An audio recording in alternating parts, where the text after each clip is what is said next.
People say the ghosts inside Lemp Mansion never left. Tonight, one of them noticed me. It was a cold, misty night in St. Louis, Missouri. The kind of night where the fog seems to crawl over your skin and whisper secrets you're not meant to hear. I remember stepping onto the cracked sidewalks, my breath visible in the chill air, heart hammering as I approached the towering shadowed silhouette of the Lemp Mansion. From the outside, it looked like any old Gothic home, its steep roofs and pointed windows casting jagged shadows in the moonlight. But something about it, something in the stillness, made every instinct in me scream that the walls of this house had stories that weren't meant for the living. The Lemp family was once one of St. Louis' most prominent families. They made their fortune in beer, building an empire that would rival anyone in the Midwest. Lemp beer was everywhere, celebrated, adored, until tragedy began to strike, one loss cascading into another, leaving the mansion forever shrouded in grief. It's said that the sorrow and despair of the Lemps never truly left the house, and stepping inside, you could feel it, pressing down on your chest, a heavy weight that seemed to breathe along with you. Walking through the front doors, the air grew colder, and the floorboards groaned beneath my feet. Dust hung in the air, motes illuminated by the dim glow of my flashlight. Portraits of the Lemp family lined the walls, staring down with eyes that seemed too alive, too mournful, like they were silently judging me for daring to enter their domain. The mansion itself felt like a living thing, breathing, observing. I could feel the tension wrapping around me like a fog, each creak and groan of the house echoing with a history I wasn't sure I wanted to know. William Lemp Sr., the patriarch, built this home to reflect his success and his dreams, but his triumphs were only skin deep. The family was plagued by tragedy, most of it dark, intimate, and ultimately devastating. His son, William Jr., struggled under the weight of expectation and depression, a shadow of his father's ambition. And then there was Elsa, the youngest daughter, whose life was tragically cut short. Each family member seemed to be touched by misfortune in ways that were almost surreal, each story darker than the last. The mansion wasn't just a home, it became a stage for despair. William Sr., unable to cope with the pressure of the family business failing, ended his own life in the mansion. The weight of grief didn't stop there. His son followed the same path, unable to escape the shadows of his father and the family legacy.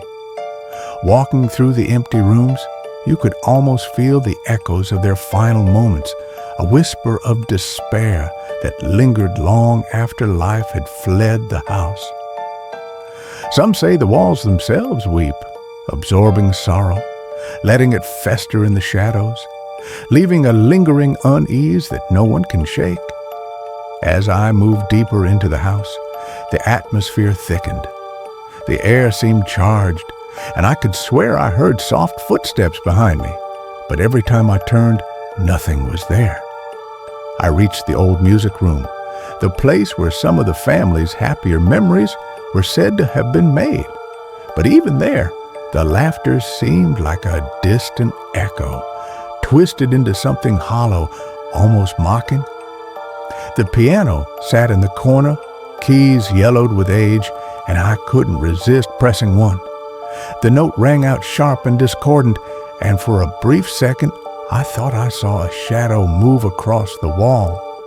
People who have spent time in the mansion speak of strange occurrences, objects moving on their own, doors slamming without warning, whispers that seem just out of earshot.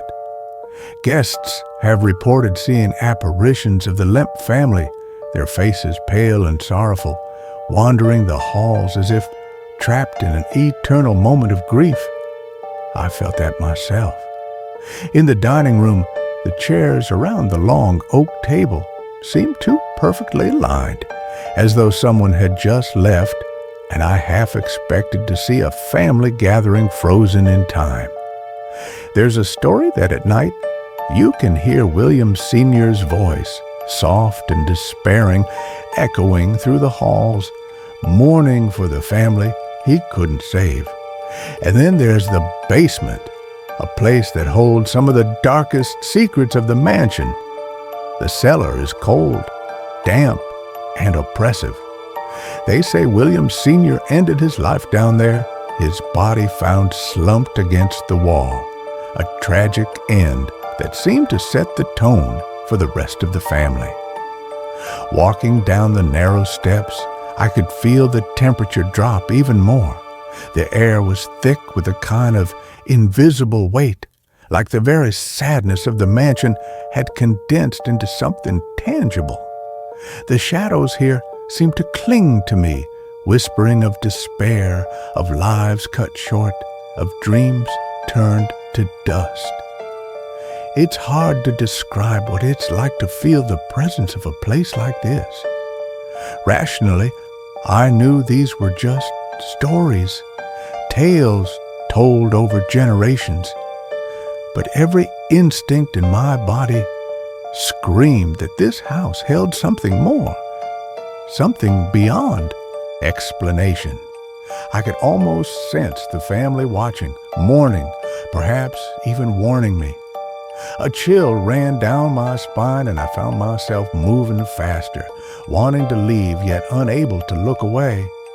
Yet, despite the darkness, there's something magnetic about the Lemp Mansion.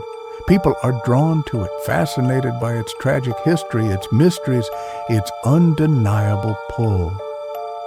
The stories of the Lemp family, of love, wealth, ambition, and the crushing weight of despair resonate in a way that's impossible to ignore.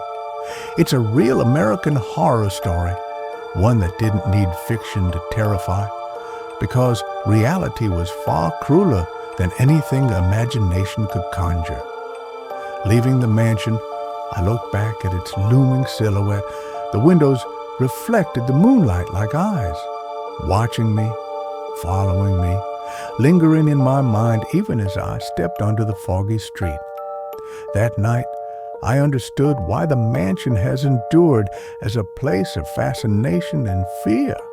It's not just a house. It's a monument to human fragility, to the consequences of sorrow left unchecked. The walls may stand still, but the echoes of the Lemp family's lives ripple outward, touching anyone who dares to enter.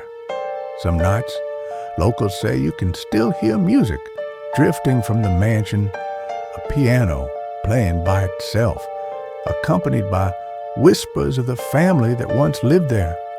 Others report lights flickering in rooms long abandoned, or shadows moving against the walls where no one should be.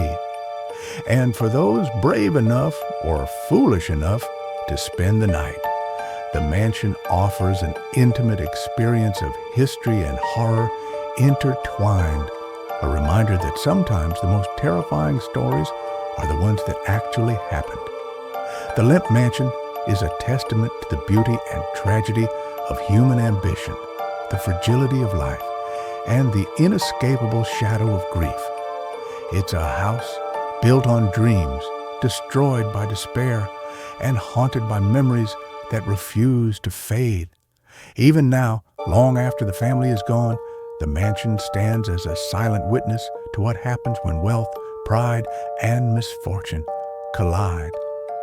And as I walked away that night, the fog swirling around me, I couldn't shake the feeling that the house was still watching, still mourning, and that the Lemp family story was far from over. Because some tragedies don't stay buried.